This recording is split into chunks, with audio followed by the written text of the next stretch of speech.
안녕하십니까. 석간 경제 브리핑입니다. 2026년 2월 3일 화요일 저녁, 오늘 국내 증시가 역사적인 순간을 맞이했습니다.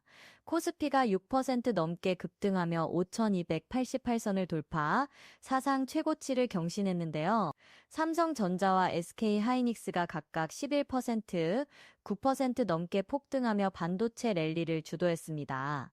하지만 이 강세장 이면에는 개인 투자자들의 30조 원대 비투 급증이라는 우려스러운 현상도 함께 나타나고 있습니다. 오늘은 이 역사적인 상승장의 배경과 향후 전망, 그리고 투자자들이 주의해야 할 점들을 박 교수님과 함께 깊이 있게 분석해 보겠습니다. 박 교수님 안녕하십니까? 네, 안녕하십니까. 정말 역사적인 하루였습니다.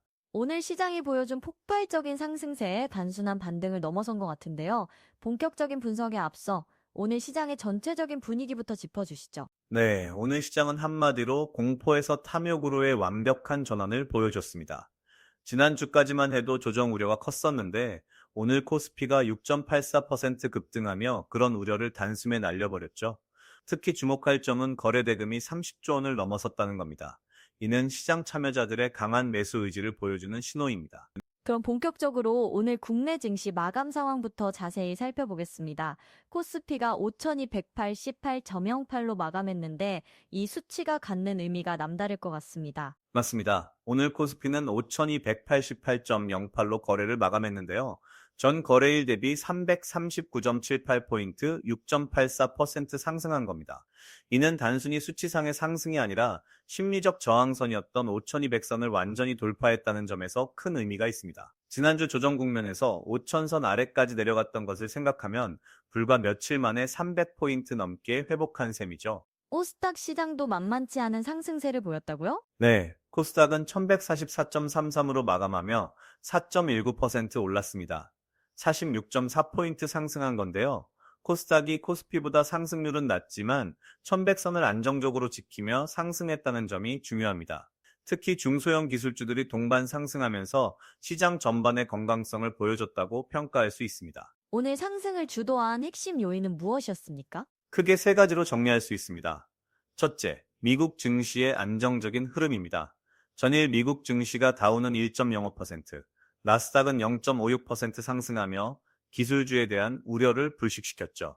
둘째, JP모건이 코스피 목표치를 6천으로 상향 조정하면서 외국인 투자자들의 관심이 집중됐습니다. 셋째, 그리고 가장 중요한 건 삼성전자와 SK하이닉스로 대표되는 반도체 업종의 폭발적인 상승입니다. 거래 대금 규모도 상당했을 것 같은데요? 네, 코스피 시장에서만 30조 원이 넘는 거래 대금이 나왔습니다. 정확히는 32조 원대로 추정되는데 이는 올해 들어 가장 많은 수준입니다. 외국인은 1조 5천억 원 넘게 순매수했고 기관도 팔자 전환했던 지난주와 달리 오늘은 소폭 순매수로 돌아섰습니다. 개인 투자자들은 2조 원 넘게 순매도했는데 이는 차익 실현 매물로 해석됩니다. 시장의 심리 지표는 어땠습니까? 시장의 공포지수라 불리는 VX 지수가 16.34로 6.31% 하락했습니다. 이는 투자자들의 불안 심리가 크게 완화됐다는 의미죠. 22하면 안정적인 시장으로 보는데 현재 16점대면 상당히 낙관적인 분위기라고 볼 수 있습니다. 오늘 시장을 이끈 주역들을 구체적으로 살펴보겠습니다. 무엇보다 삼성전자의 상승세가 눈에 띄는데요. 삼성전자가 오늘 11.37% 폭등하며 16만 7,500원에 마감했습니다. 이는 작년 말 저점 대비 거의 50% 가까이 회복한 수준입니다. 17만 전자가 이제 눈앞에 왔다고 볼 수 있죠. 시가총액으로는 하루 만에 약 30조 원이 증가했습니다. 이는 코스피 전체 상승분의 상당 부분을 차지하는 규모입니다. 삼성전자가 이렇게 급등한 배경은 무엇입니까? 여러 요인이 복합적으로 작용했습니다. 첫째, HBM 사업 경쟁력에 대한 재평가입니다. SK하이닉스에만 집중됐던 시선이 삼성전자의 HBM3E 양산 가능성으로 옮겨가고 있습니다. 둘째, 파운드리 사업부의 턴어라운드 기대감입니다. 3나노 공정 수율 개선 소식이 전해지면서 엔비디아 등 빅테크 고객사 확보 가능성이 높아졌다는 분석이 나오고 있죠. 셋째, 밸류업 프로그램에 대한 기대입니다. 3월 주주총회를 앞두고 주주환원 확대 가능성이 부각되고 있습니다. SK하이닉스도 만만치 않은 상승세를 보였습니다. SK하이닉스는 9.28% 상승해 90만 7천 원을 기록했습니다. 100만 원 고지가 이제 정말 가까워졌는데요. HBM 시장에서의 독보적인 위치가 재확인되면서 상승세를 이어갔습니다. 특히 엔비디아향 HBM3 공급 물량이 2분기부터 본격 증가한다는 소식이 호재로 작용했습니다. 또한 차세대 HBM4 개발도 순조롭게 진행되고 있다는 점도 긍정적입니다. 반도체 외에 주목할 만한 업종은 어디였습니까? 증권주의 상승세가 매우 인상적이었습니다. 특히 미래에셋증권이 24.2% 급등하며 49,950원을 기록했는데요. 이는 거의 상한가에 가까운 수준입니다. 증권가의 1조 클럽 시대가 열렸다는 분석이 나올 정도로 증권사들의 실적이 개선되고 있습니다. 코스피 거래대금이 연일 30조 원을 넘어서면서 브로커리지 수수료 수익이 급증하고 있고 IB 부문도 화랑을 맞고 있죠. 방산주도 강세였다고요? 네, 한화시스템이 28.63% 폭등하며 11만 9,500원을 기록했습니다. 이는 최근 몇 달간의 조정을 완전히 만회하는 수준인데요. 글로벌 방산 수요 증가와 한국 방산의 수출 확대 기대감이 반영된 결과입니다. 특히 중동과 유럽 지역으로의 K 방산 수출이 본격화되면서 관련 기업들의 실적 개선이 가시화되고 있습니다. 로봇 관련주들의 움직임도 심상치 않았다고 들었습니다. 로봇주는 양날의 검 같은 상황입니다. 최근 석 달간 평균 1233% 상승한 종목들이 나올 정도로 과열 양상을 보이고 있는데요. 문제는 투자 위험 종목으로 지정된 종목의 70%가 로봇 관련주라는 점입니다. 대한전선이 오늘 15.57% 상승해 38,100원을 기록했는데 이런 급등이 실적 개선보다는 테마주 장세의 성격이 강하다는 우려가 나오고 있습니다. 2차 전지 업종은 어땠습니까? 2차 전지는 상대적으로 소폭 상승에 그쳤습니다. 에코프로가 4.49% 올라 16만 9,800원을, LG 에너지 솔루션이 2.89% 상승해 39만 1,000원을 기록했는데요. 반도체나 증권주에 비하면 상승폭이 제한적이었습니다. 이는 중국 업체들과의 경쟁 심화, 전기차 수요 둔화 우려 등이 여전히 부담으로 작용하고 있기 때문입니다. 자동차 업종의 흐름은 어떻습니까? 현대차가 2.82% 상승해 49만 1,500원을 기록했습니다. 완성차 업종은 안정적인 흐름을 보이고 있는데요. 일부 증권사에서는 코스피 6천 달성의 키를 자동차 업종이 쥐고 있다는 분석을 내놓고 있습니다. 현대차 그룹의 전기차 라인업 확대와 미국 시장에서의 점유율 상승이 긍정적으로 평가받고 있죠. 국내 증시가 급등하는 가운데 환율 시장의 움직임도 주목됩니다. 오늘 원달러 환율은 어떻게 움직였습니까? 원달러 환율은 1,443.21원으로 마감하며 0.39% 하락했습니다. 약 5.6원 정도 원화가 강세를 보인 건데요.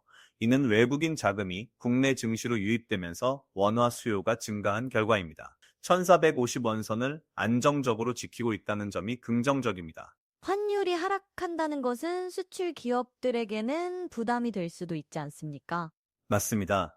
일반적으로 원화 강세는 수출 기업들의 가격 경쟁력을 약화시킬 수 있습니다.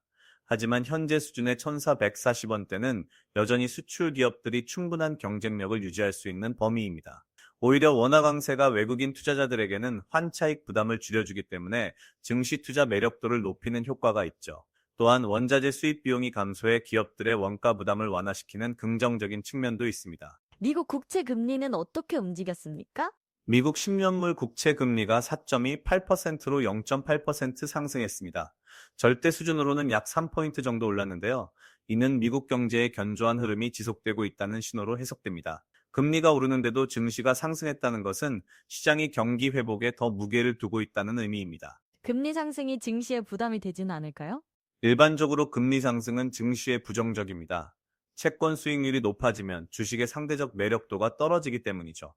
하지만 현재 상황은 좀 다릅니다. 금리가 오르는 이유가 경기도나 우려 때문이 아니라 경제가 예상보다 강하기 때문입니다. 이런 경우에는 기업 실적 개선 기대가 금리 상승 부담을 상쇄하고도 남습니다.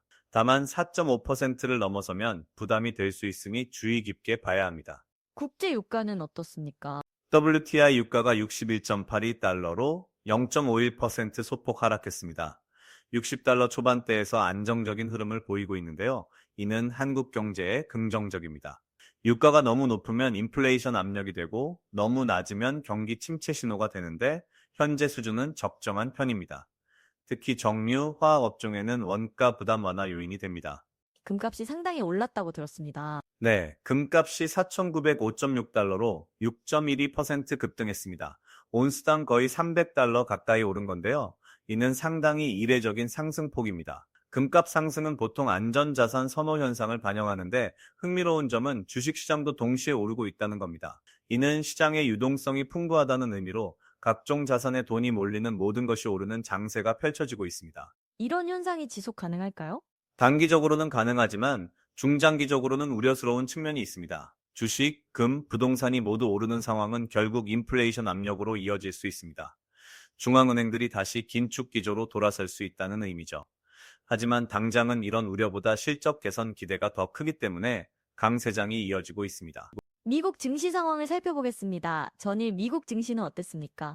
전일 미국 증시는 혼조세를 보였지만 주요 지수들은 모두 상승 마감했습니다. 다우존스는 49,407.66으로 1.05%, 나스닥은 23,592.11로 0.56%, S&P 500은 6,976.44로 0.54% 각각 상승했습니다. 특히 다우가 1% 넘게 오른 것은 전통적인 가치주들이 강세를 보였다는 의미입니다. 개별 종목들의 흐름은 어땠습니까? 빅테크 종목들이 엇갈린 모습을 보였습니다.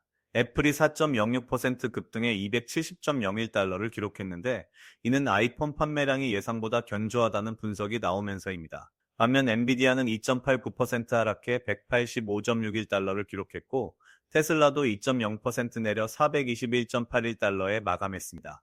TSMC는 3.27% 상승해 341.36달러를 기록하며 반도체 업종의 견조함을 보여줬습니다. 엔비디아가 하락한 이유가 있습니까? 엔비디아는 최근 워낙 급등했기 때문에 차익 실현 매물이 나온 것으로 보입니다.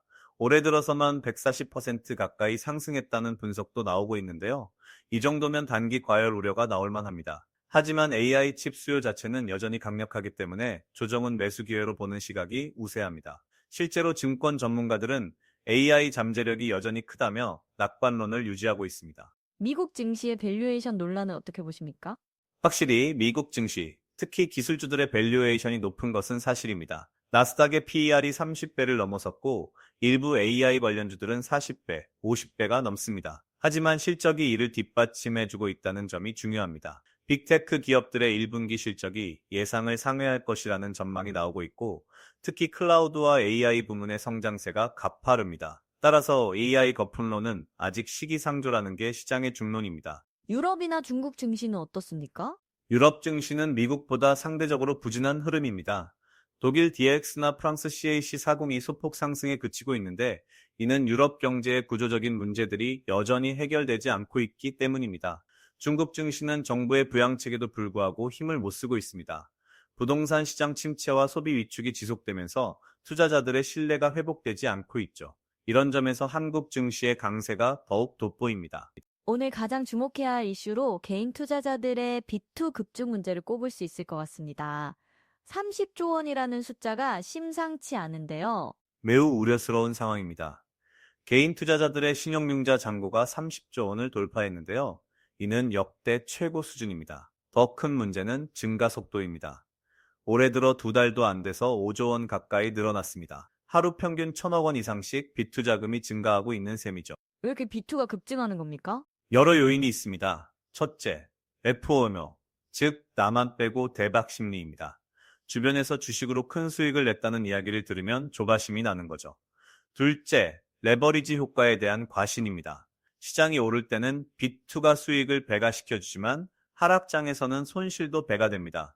셋째, 저금리 기조가 오래 지속되면서 빚에 대한 심리적 장벽이 낮아졌습니다. 증권사들이 대출을 중단하고 있다는 소식도 들렸는데요. 네, 이게 더 심각한 신호입니다. 대형 증권사들이 신용융자 한도를 축소하거나 아예 신규 대출을 중단하는 도미노 현상이 일어나고 있습니다. 이는 증권사들이 레버리지 리스크를 심각하게 보고 있다는 의미입니다. 규제 당국도 과도한 신용 거래에 대해 경고하고 있고요. 투자자들이 주의해야 할 점은 무엇입니까? 가장 중요한 것은 자기 자본 범위 내에서 투자하는 겁니다. 빚을 내서 투자하면 심리적 압박이 커지고 합리적인 판단을 내리기 어렵습니다. 특히 지금처럼 시장이 급등한 시기에는 더욱 조심해야 합니다. 역사적으로 보면 빚투가 급증하는 시점은 시장 고점과 맞물리는 경우가 많습니다. 2008년 금융위기 직전, 2021년 코로나 버블 때도 마찬가지였죠. 그렇다면 지금이 고점이라는 말씀입니까? 꼭 그렇지는 않습니다. 시장은 예상보다 더 오를 수도 있고 더 오래 갈 수도 있습니다. 다만 리스크가 커지고 있다는 점을 인식해야 한다는 겁니다. 특히 레버리지를 사용하고 있다면 언제든 청산할 준비가 되어 있어야 합니다. 시장이 10%만 조정해도 레버리지 투자자는 20%, 30% 손실을 볼 수 있습니다. 로봇주 과열 현상도 우려되는데요. 로봇주는 전형적인 테마주 장세의 모습을 보이고 있습니다. 석 달간 1233% 상승한 종목이 나왔다는 건 정상적인 시장이 아닙니다. 실적 뒷받침 없이 테마만으로 오르는 종목들은 언제든 급락할 수 있습니다. 실제로 투자 위험 종목의 70%가 로봇주라는 것 자체가 경고 신호입니다. 암호화폐 시장도 살펴보겠습니다. 비트코인 가격은 어떻게 움직였습니까? 비트코인은 78,619.77달러로 0.09% 소폭 하락하며 보합세를 보였습니다. 78,000달러 선에서 횡보하고 있는데요. 주식시장이 급등하는 것과 대조적으로 암호화폐는 관망세가 이어지고 있습니다. 주식은 오르는데 비트코인이 정체된 이유가 있습니까? 몇 가지 요인이 있습니다. 첫째, 자금이 주식시장으로 집중되면서 암호화폐 시장으로의 유입이 줄어들었습니다. 특히 반도체주 같은 확실한 모멘텀이 있는 종목들에 투자자들이 몰리면서 상대적으로 변동성이 큰 비트코인은 외면받고 있죠. 둘째, 미국의 암호화폐 규제 불확실성이 여전히 부담입니다. SEC의 규제 방향이 명확하지 않아 기관 투자자들이 신중한 태도를 보이고 있습니다. 비트코인 ETF 자금 흐름은 어떻습니까? 비트코인 현물 ETF로의 자금 유입이 최근 둔화되고 있습니다. 출시 초기에는 하루 수억 달러씩 들어왔는데 최근에는 유출입이 엇갈리고 있습니다. 이는 단기 투자자들의 차익 실현과 함께 새로운 매수세가 관망하고 있다는 신호입니다. 다만 장기적으로는 기관 자금 유입이 계속될 것으로 보입니다. 암호화폐 시장 전망은 어떻게 보십니까? 중장기적으로는 여전히 긍정적입니다. 비트코인 반감기 효과가 올해 하반기부터 본격화될 것으로 예상되고 기관 투자자들의 포트폴리오 편입도 계속 늘어날 것입니다. 다만 단기적으로는 7만에서 8만 달러 사이에서 등락을 거듭할 가능성이 높습니다. 10만 달러 돌파를 위해서는 새로운 촉매가 필요한 상황입니다. 앞으로 주목해야 할 일정들을 짚어보겠습니다. 3월 주주총회 시즌이 다가오고 있는데요. 네, 3월은 주주총회의 계절입니다. 특히 올해는 밸류업 프로그램이 본격 시행되는 첫 해라는 점에서 더욱 주목됩니다. 삼성전자를 비롯한 주요 기업들이 주주환원 정책을 어떻게 발표할지가 관건입니다. 배당 확대, 자사주 매입, 지배구조 개선 등 다양한 방안들이 논의될 것으로 보입니다. 지주사들이 주목받고 있다고요? 맞습니다. 밸류업과 정책 모멘텀으로 지주사들이 재조명받고 있습니다. 지주사들은 보유 자회사 지분의 가치에 비해 저평가되어 있는 경우가 많은데요. 지배구조 개선과 함께 이런 할인율이 축소될 가능성이 있습니다. 특히 3월 주총을 앞두고 관련 공시가 나올 경우 주가 모멘텀이 될 수 있습니다. 배당주 투자 전략은 어떻습니까? 2월은 배당의 제철이라는 말이 있습니다. 예전에는 12월 결산법인들이 3월에 배당을 지급했는데 최근에는 중간 배당을 실시하는 기업들이 늘면서 배당 시즌이 2월로 앞당겨지고 있습니다. 고배당주들을 미리 선점하는 전략이 유효할 수 있습니다. 특히 배당 수익률이 4% 이상인 우량주들을 주목할 필요가 있습니다. JP모건의 코스피 6천 전망 어떻게 보십니까? JP모건이 코스피 목표치를 6천으로 상향 조정했고 강세장이 지속될 경우 7,500까지도 가능하다고 봤습니다. 현재 5천이 188에서 6천이면 약 13% 추가 상승 여력이 있다는 건데요. 충분히 가능한 시나리오입니다. 다만 7,500은 상당히 낙관적인 전망으로 모든 조건이 완벽하게 맞아떨어져야 가능한 수준입니다. 6천 달성을 위한 조건은 무엇입니까? 세 가지 조건이 필요합니다. 첫째, 반도체 슈퍼사이클이 지속되어야 합니다. 삼성전자와 SK하이닉스의 실적 개선이 계속되어야 하죠. 둘째, 외국인 자금 유입이 이어져야 합니다. 현재 한국 증시는 글로벌 대비 여전히 저평가되어 있다는 평가를 받고 있는데 이런 인식이 확산되어야 합니다. 셋째, 미국 증시가 안정적인 흐름을 유지해야 합니다. 미국 증시가 급락하면 한국도 영향을 받을 수밖에 없습니다. 자동차 업종이 키를 쥐고 있다는 분석도 있던데요. 네, 일부 애널리스트들은 코스피 6천은 자동차에 달렸다고 분석합니다. 현재 코스피 상승을 반도체가 주도하고 있는데 반도체만으로는 한계가 있다는 겁니다. 자동차, 화학, 금융 등 다른 대형주들도 함께 올라줘야 지수가 6천까지 갈 수 있다는 거죠. 특히 현대차 그룹의 전기차 경쟁력 강화와 수출 확대가 중요한 변수입니다. 투자자들이 지금 취해야 할 전략은 무엇입니까? 시장 상황에 따라 전략을 달리해야 합니다. 공격적 투자자라면 반도체 업종의 추가 상승 여력에 베팅할 수 있습니다. 다만 이미 많이 올랐기 때문에 분할 매수 전략이 필요합니다. 안정적 투자자라면 밸류업 수혜주나 고배당주 중심으로 포트폴리오를 구성하는 게 좋습니다. 그리고 무엇보다 중요한 것은 레버리지를 줄이는 겁니다. 시장이 좋을 때일수록 리스크 관리가 중요합니다. 단기 조정 가능성은 없습니까? 언제든 조정은 올 수 있습니다. 오늘처럼 6% 넘게 급등한 날, 다음에는 차익 실현 매물이 나오기 마련입니다. 특히 5,300선에서는 저항이 만만치 않을 것으로 보입니다. 하지만 중요한 건 조정이 왔을 때 패닉에 빠지지 않는 겁니다. 펀더멘털이 탄탄하다면 조정은 오히려 매수 기회가 될 수 있습니다. 이번 주 주목해야 할 경제 지표가 있습니까? 이번 주에는 미국의 고용 지표들이 쏟아집니다. 특히 금요일에 발표되는 고용 보고서가 중요한데요. 비농업 고용이 예상치를 크게 상회하면 연준의 금리 인하 기대가 후퇴할 수 있습니다. 반대로 고용이 둔화되면 연준이 조기 금리 인하에 나설 수 있다는 기대가 커지겠죠. 어느 쪽이든 시장 변동성이 확대될 수 있으니 주의가 필요합니다. 국내 경제 지표는 어떻습니까? 이번 주에는 수출입 통계가 주목됩니다. 특히 반도체 수출 증가세가 지속되는지가 관건인데요. 1월 수출이 호조를 보였던 만큼 2월에도 이런 흐름이 이어질지 확인해야 합니다. 또한 소비자 물가 지수도 발표되는데 물가 안정세가 유지되면 한국은행의 금리 인하 가능성이 높아질 수 있습니다. 오늘 방송 정리하면서 마무리하겠습니다. 박 교수님, 오늘 시장을 한마디로 정리한다면? 환희와 우려의 공존이라고 표현하고 싶습니다. 코스피가 사상 최고치를 경신하고 6% 넘게 급등한 것은 분명 긍정적입니다. 반도체 업황 개선, 외국인 자금 유입, 밸류업 기대감 등 펀더멘털도 뒷받침되고 있죠. 하지만 동시에 30조 원대 비투 급증, 로봇주 과열, 일부 종목의 버블 우려 등 리스크 요인들도 커지고 있습니다.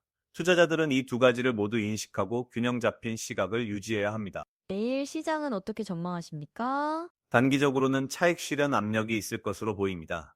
오늘 워낙 급등했기 때문에 일부 차익 실현 매물은 자연스러운 현상입니다. 하지만 큰 조정보다는 등락을 거듭하며 고점을 높여가는 패턴이 이어질 가능성이 높습니다. 5,300선 돌파 여부가 관건이 될 것 같고요. 외국인과 기관의 매수세가 지속되는지 주목해야 합니다. 마지막으로 투자자들에게 당부 말씀 부탁드립니다. 시장이 좋을 때일수록 냉정함을 잃지 말아야 합니다. 주변에서 큰 수익을 냈다는 이야기를 들으면 조바심이 나기 마련인데 그럴 때일수록 자신의 투자 원칙을 지켜야 합니다. 특히 빚을 내서 투자하는 것은 절대 피해야 합니다. 역사적으로 비투가 급증하는 시점은 위험 신호인 경우가 많았습니다. 또한 테마주나 급등주보다는 실적이 뒷받침되는 우량주 중심으로 포트폴리오를 구성하시길 권합니다. 시장은 단거리 경주가 아니라 마라톤입니다. 조급해하지 말고 장기적 관점에서 접근하시기 바랍니다. 네, 박 교수님 오늘 말씀 감사합니다. 감사합니다. 오늘 코스피가 5,288선으로 사상 최고치를 경신하며 역사적인 하루를 보냈습니다. 삼성전자와 SK하이닉스를 중심으로 한 반도체 랠리가 시장을 이끌었고 JP모건의 코스피 6천 전망이 투자 심리를 더욱 고조시켰습니다. 하지만 개인 투자자들의 30조 원대 비투 급증과 일부 종목의 과열 양상은 경계해야 할 대목입니다. 시장이 뜨거울 때일수록 냉정한 판단이 필요하다는 점 꼭 기억하시기 바랍니다. 내일도 변화하는 시장 상황을 면밀히 분석해서 전해드리겠습니다. 지금까지 석간 경제 브리핑이었습니다. 시청해주셔서 감사합니다.